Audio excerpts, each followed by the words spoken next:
Hey guys, welcome to my new podcast, Creating Art Out of Life with me, Elena V.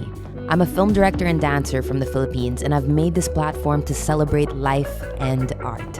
I'll be having eye-opening, inspiring, and fun conversations about what artists go through in life and how we use it to create masterpieces. After all, love and pain is where art blooms most. If you're watching this on YouTube, please do subscribe. And if you're listening to this on Spotify, please do follow. You can also follow at e.v.world on Instagram for podcast clips and my own Instagram as well, at ELENA VIRATA. Your support would mean the world to me. And now I'll leave you to it. I hope you enjoy this episode. Peace. Okay.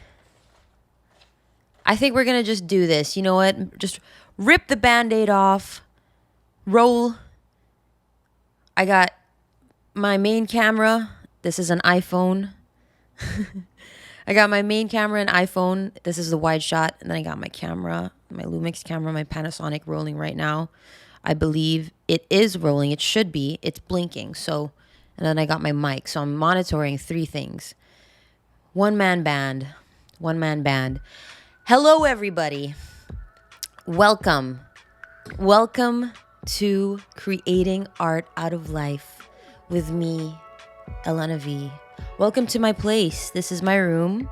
This is one side, my homey area. I wanted to have a nice, cute little homey area so I can film here.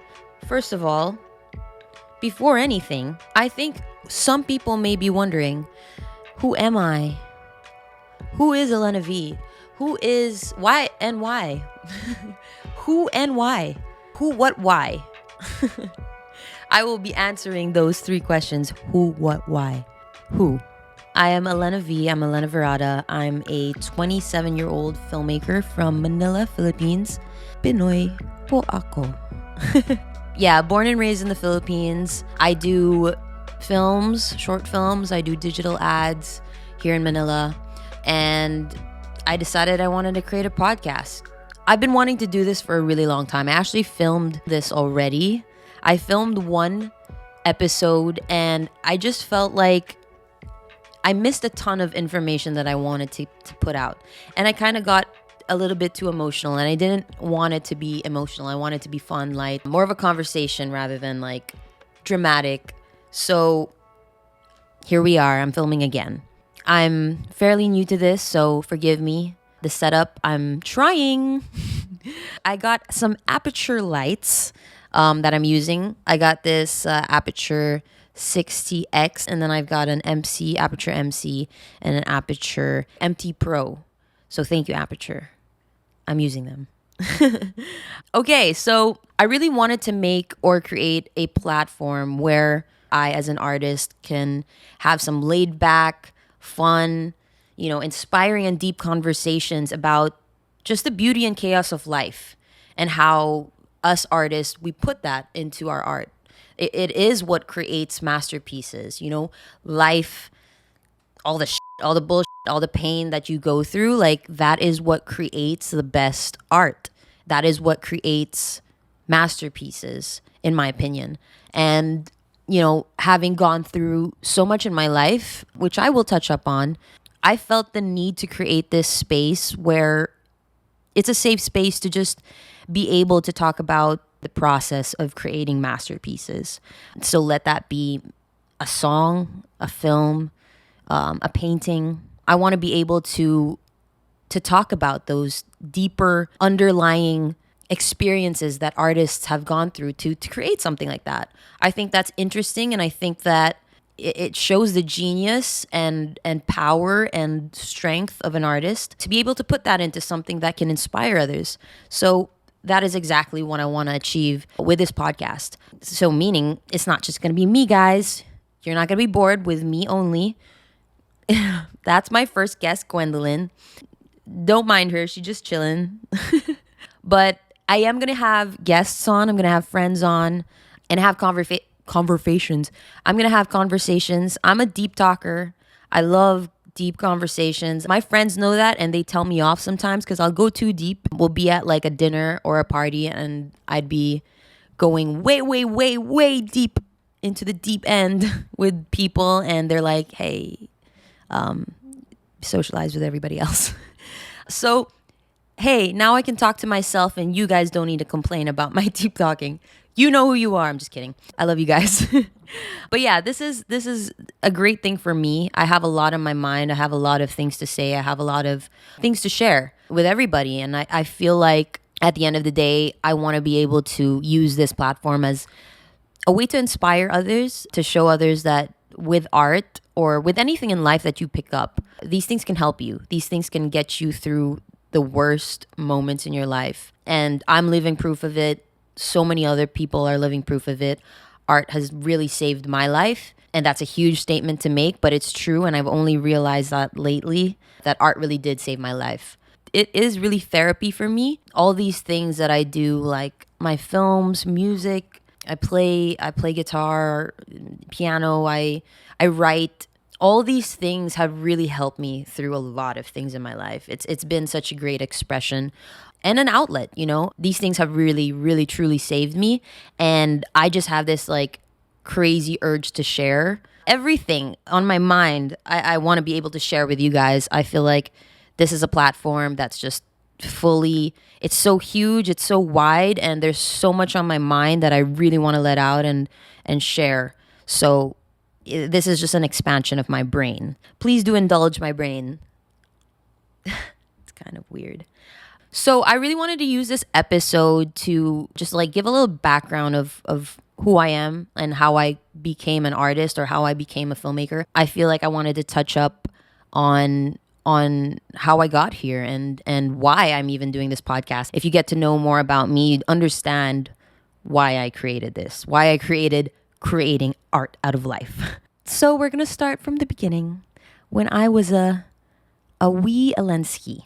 I grew up in the Philippines, and I'm a very family-oriented person. My mom and my dad really raised us to be close to each other. Me and my siblings, I have a sister and a brother, and I'm the youngest. And they raised us to always be close to each other. And I thank God for that, because, you know, now that my parents are gone, it helps a lot that me and my siblings are like, we're best friends and we help each other out, and it's the best thing. So in my childhood, you know, we were very close to my mom and my dad, and in our house, like, we live in a condo, so it's not too huge.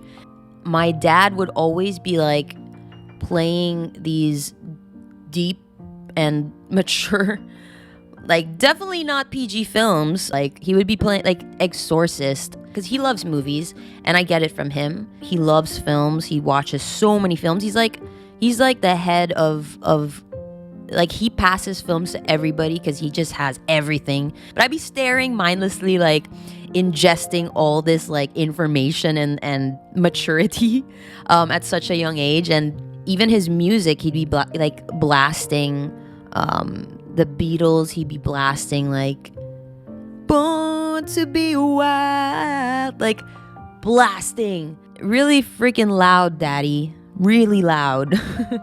When my dad would be blasting music, my mother, she loves dancing. She would come and start like dancing in the center of our living room. And, you know, at this time, when I was a kid, my mom already started having, well, the symptoms of her ALS, which is a neurological disease. It started worsening at this time. So yeah, she was diagnosed with ALS and MS. I'm sure you know the ALS Ice Challenge. So when all of you guys were doing that, I didn't do it, but I was actually going through the real life like experience of being with somebody with ALS. And yeah, it was actually really acting up at this time, but she could still move and she could still like dance, and she just loved dancing. She would dance to J-Lo. She'd be blasting J-Lo and she'd be dancing in the center. And she couldn't move too much. So like, I would be running around her, because this is such a cute, like, super clear memory in my head, in my brain. It's like etched in my head of me running around her while she's like dancing to J-Lo. And like that, those are the things in my childhood that I really remember really clearly, that I was surrounded by so much art at such a young age, just by my parents. Even when I would go on vacations in Guam, my mom's family is from Guam. So during my vacations, like for 3 months after school, We literally spent our entire summer break there, and we would stay in my grandma's house. My nana, I call her. I love my grandma. She like became sort of like a second mother to me when my mom was getting weaker as I grew up. My grandma, and I remember this also very clearly, when I would go over there, she'd be actually like bringing out books before I sleep when I was younger. She has such a great collection of childhood books, and I can't remember too clearly the names, but like there's like this Rainbow Goblins or something with the moon, Midnight Moon or something. Those books were etched in my brain also, because she would open a book, and I have a picture, and I'm gonna flash it right here. Book. So yeah, she would read to me, and she has such a nice, elegant voice. She's a super classy woman and super intellectual, and she always wanted me to get into reading. So she would read these books to me, and these books had like really cute illustrations also. So it was very visual. So I was like having this audio visual kind of experience, and I was so zoned in when she would read to me, and I was looking at the visuals also. And I feel like when I talk about these things, I realize more and more where I got my eye, or where I got my creativity from, because I didn't come from like a family of artists. It came from, I feel like those are little seeds that were planted when I was a kid, this interest I had in art. So come high school, at this time, my dad and my mom, like they both had illnesses, and they both were very sickly. And in high school, this was really getting to be more serious, especially for my mother. She was, ALS is a neurological disease, so it starts from your legs, kind of lose control, voluntary control. And it was at this point that she was really kind of half paralyzed, or she couldn't even talk anymore. She couldn't move. And, going through that, like as a kid, like during around 7th grade high school, like start of high school, it's sorry, 7th grade. Yeah. It's very complicated to understand exactly what you feel, or like it's hard to deal with, like you're a kid. I was still a kid at that time, and my peers weren't going through what I was going through, and I felt like I couldn't really express or talk to anybody about it because nobody would really understand. So it was kind of like it made me feel a little bit isolated. I had great friends. I had my best friends, and even then, like I felt like they wouldn't understand what I was going through. Like their parents were healthy, they're young, they're kids, and like nobody understood what I was going through. And it was a very confusing time in my life where I was trying to understand my emotions and like properly, I guess, deal with it. But again, I was a kid, and I don't like suffering and pain and seeing that, right in front of your eyes every single day in your house. It was tough, and I was confused, as were my siblings. And, we just wouldn't really talk about it. And I decided, like, during high school, freshman year, right before I entered high school, there were auditions for this dance team. I was just like in a place of it, I was just like, you know what, let me try this. And I wasn't like, mind you, I was not good at dancing at this time. Like I was really not a great dancer, but I loved to dance, and I enjoyed it. So, I said, you know what, I love this. I love dancing, and I'm going to try it. Fuck it. So I did. I auditioned, and thankfully, they saw something in me, and I got in. It was such a great routine to have for myself because we had training and everything, and like it was something that also helped me like get off my thoughts. I could like redirect my emotions, or redirect whatever I was feeling into this art, like this rigid routine discipline. It gave me a lot of discipline, and it gave me a lot of like ambition. Like I wanted to be good. Like I would watch my teammates and I'd just be like, wow, I want to be good. Like I suck. So it gave me a lot of heart. It gave me a lot of, I worked really hard. Like even after training, I would train myself here at home, especially to do the splits, because everybody could do a damn split and I couldn't. So I was like embarrassed. So every single day after training, I would come home and like literally do like, I don't know, all these things just to try to split. and yes, I did end up splitting. I'm proud of myself for that. Yeah, I got into the team and I really, really enjoyed it. I put everything into it. I worked super hard. It helped me. It helped me a lot to redirect my emotions into something that I felt like I was improving on. Like every day I felt more improvement. Well, I didn't see it in that way, but like now that I look back on it, all the small things that I did really built up to this huge improvement of my dancing. And then by the time I was in junior year, Coach Arda, she was training us at the time. Yeah, during rehearsal, she kind of nudged me and she was like, hey, can you go outside? Like, I need to ask you something. And I thought like I fucked up. I was like, fuck, I did something wrong. But she sat me down and she was like, have you ever heard of Hip Hop International?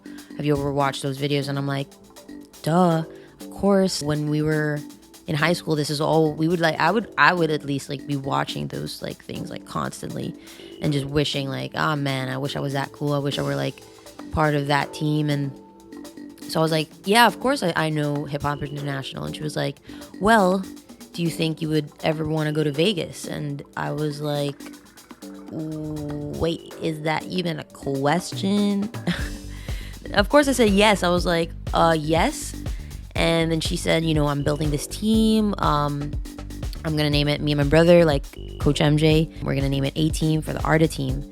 And I said yes, not knowing exactly how much work that would take to be in A Team. But hey, shout out to my coaches, Coach Arda and Coach MJ. You guys changed my life, and it started from there. So we did our first competition in Vegas in 2011 as a team of 8, and we got 4th. Not bad. But our next one was when I was in college. So by the time I was in college, my mother was already very weak, and I was still dancing a lot and trying to balance just like being present with my mother and like making sure like she knows that I love her and that we're all here for her. So like I would sing to her, and I would just be beside her and just like tell her about my day every time I'd come home from training.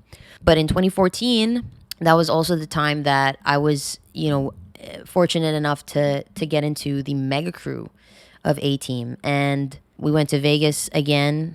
I can't remember if it was Vegas. I think it was Vegas, yeah, I think. But it was also the first time I got a GoPro, and I just brought this little thing with me everywhere.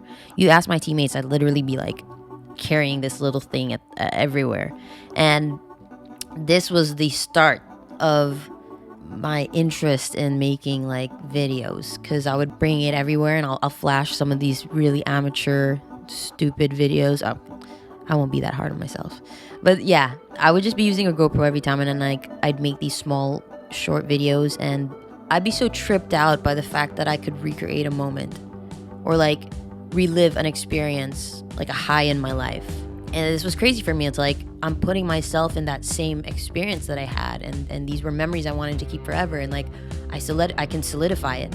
I was just enamored by that fact that that's possible. And so I just kept taking videos, and when we would travel for shows and competitions, I would just keep taking videos. So this is really where it began, where I really like started getting an eye for it. Somehow I was able to express even more with this new like thingamajig that I found. I would edit on like iMovie, really stupid, amateur stuff, but it made me happy and it was cool to me. So come junior year, my mom was really sick, like really, really, really sick, and she eventually passed away. And it was very tough. It was extremely tough, not very. Any death is traumatic. Any sort of loss is traumatic, and it was traumatic. And needed more of a way to express myself. You know, I had dance and I had these little videos, but like I felt like what I was going through and the things that I learned from going through what I went through, I felt like I had more to share. Because after my mom's passing, I got into like meditation. I got into writing a lot. I had to write a lot because, again, just like when I was a kid, I felt like no one would really understand me. It was just such a rare situation to be in, to have my mother have ALS and my dad very, very sick as well. Like, it was just such a rare situation at my age. And again, I just felt like no one really would really understand. So I would like just write my feelings, and it would really help me just expel whatever I was thinking or feeling. And I never really got therapy, so this was like my sort of therapy. And then I wrote a monologue and I named it Embrace the Silence, because I felt like when things were getting chaotic in my life or chaotic in the world, meditation and like reading this book that really saved my life about meditation, it made me center myself and accept the waves of my life, knowing that, you know, these waves are gonna get huge, they're gonna get rough, but like eventually they're gonna get calm. And that's just life. You know, you're gonna have your highs, your major highs, and you're gonna have your major lows. And I've had the highs. It just is a part of life to have the lows. And you know, meditation really made me realize that and accept that about my life and accept that about everything that I would go through. And when I wrote this monologue, Embrace the Silence, I felt like, okay,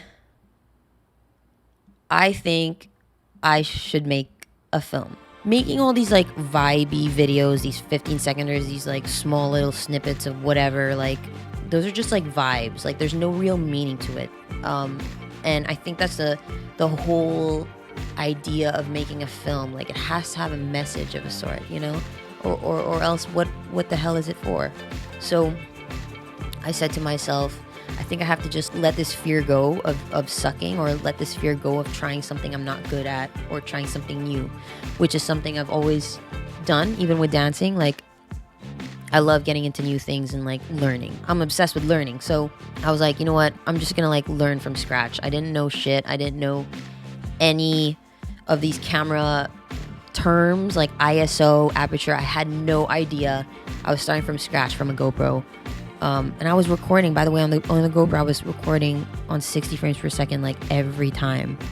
And I would wonder, like, why does this look weird? So yeah, I didn't understand, but I had a lot of heart and I had a lot of determination to be good. I said, okay, I need to make this a film. When I had this idea, you know, I had a storyboard, I planned it all. It turned out really great, in my opinion, because I felt like there was such a good and deep message. And I felt like it was good for everybody that watched it, because, you know, I would get messages that, oh my God, this was really nice to watch, or it was inspiring. It made me do this. It made me feel like that. Like, it was those little messages that I felt like my purpose in my career, or my purpose in life in general, started budding. Knowing that something that I made could have helped somebody's day, or could have like kind of put a pat on the back on someone like that's just going through a bad day, that kind of sparked the purpose of what I'm doing, or what I want to do for the rest of my life. When I made that film, it kind of solidified it. I was like, dang, like if I could make somebody feel that way, or help somebody, or shed a bit of light on somebody, I'm doing something right with my work. I was just so sure of what I wanted people to feel from my art. And I poured a lot of my heart into it. You know, it came from a place of like, you know, going through pain and trying to find myself again. And, you know, I put a lot of my heart and soul into it. You know, fast forward after graduating, I was an editor. That was really where I started. I was editing first. I apprenticed. Well, I was like an assistant pretty much for Miguel Soto. So shout out to Miguel Soto and Jazz Reyes. They took me under the wing. You know, they let me into their shoots that, you know, I was just like there to transcribe or be a PA. I just wanted to learn. I really wanted to learn up front, and I would always ask questions. Friends, always ask questions. Find people that will teach you, because you don't know everything. So that's where I kind of just started growing and growing. And, fast forward to around 3 years ago, my grandma, started, she developed dementia, and eventually, because of her dementia, she would forget a lot of things, or she would kind of stumble. She got a stroke. And after 3 months of like painful, traumatic waiting, she passed away. And that's my sweet grandma, my partner in crime. I love her so much, and she's just an iconic person, an iconic lady. And all my friends that have watched her on my stories on Instagram, I would post about her a lot and flex her a lot. You know how much I love my grandma. It was another traumatic time in my life, and it didn't stop there. The next year, the man of my life, the Superman of my entire life, both my, acted as both my mom and my dad. My dad, he passed. It was the most traumatic.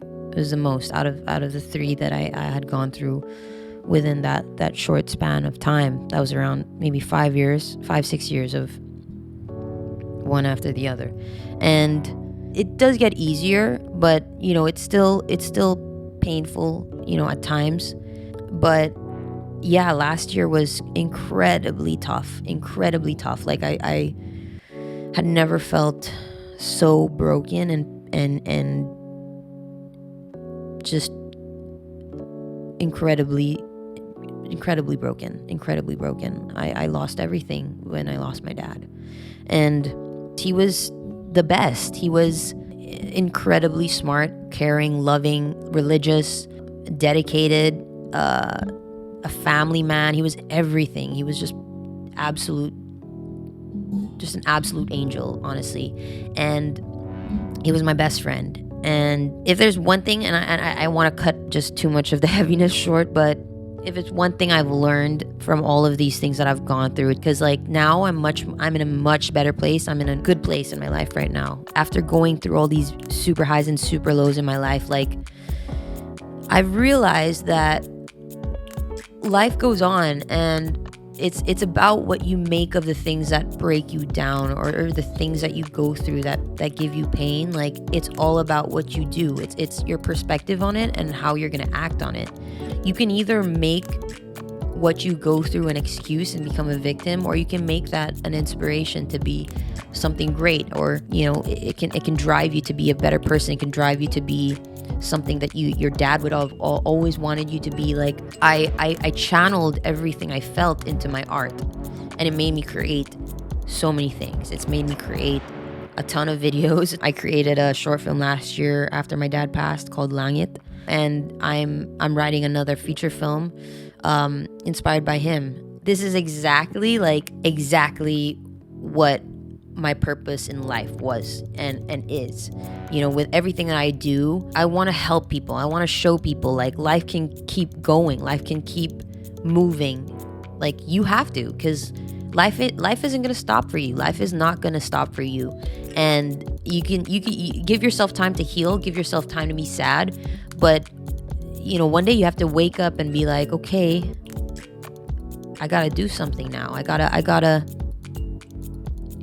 make the move. Like it has to be on you. It has to be on you to be like, how can I use this to help me?